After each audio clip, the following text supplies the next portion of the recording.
Bismillah lon pefon haba lon kisah riwayat masa nang rodaya yang mulia tempat ulama teka cahaya daya nang megazat adat bakpoy hukum hormat syariat Islam gepulupat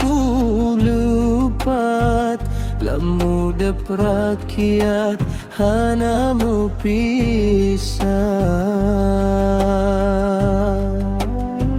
nisan Tuhan lambu modalam telu besunyi haleta seu tertulis nama lam huruf alam jejak indah Tuhan lepah lalang faqih mutahhir ulama raya alim bijaksana luas ilmana pegang syariat ke bangsa jadi suluh lam budaya Al-Rabbi Maha Perkasa yang nyanyi kepunyata yang lam hilang kepeta mejua jadi neraka dunia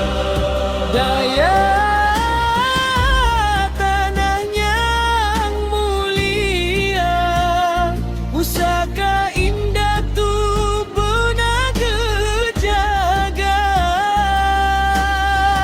nama ulama hana sirna lam dada umat sepanjang masa ilmu jihnur lam hati insan mesinar tajam tembus zaman warisan Nabi jadi pegangan tuntun langkah ke jalan Tuhan hanji harta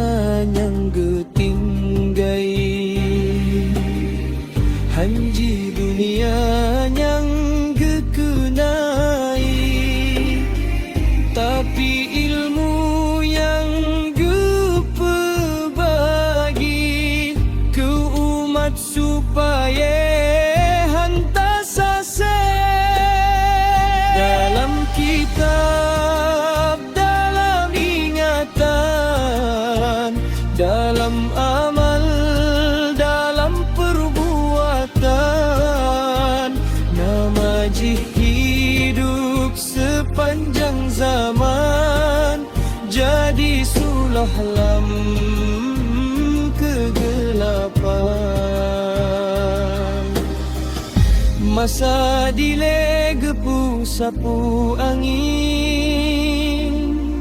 nisan Tuhan getanyo tinggai hale yakin tapi kuasa Allahan mepalin sejarah beku kehidup lagi asing ulama waris Rasulullah pega amanah hana mepisah dari daya cahaya indah tetap urip sampai ke akhirat faqih mutahhir ulama mulia lambu modaya jika pusaksi Sejarahnya tak lupakan saja, pusaka ruhani ke generasi.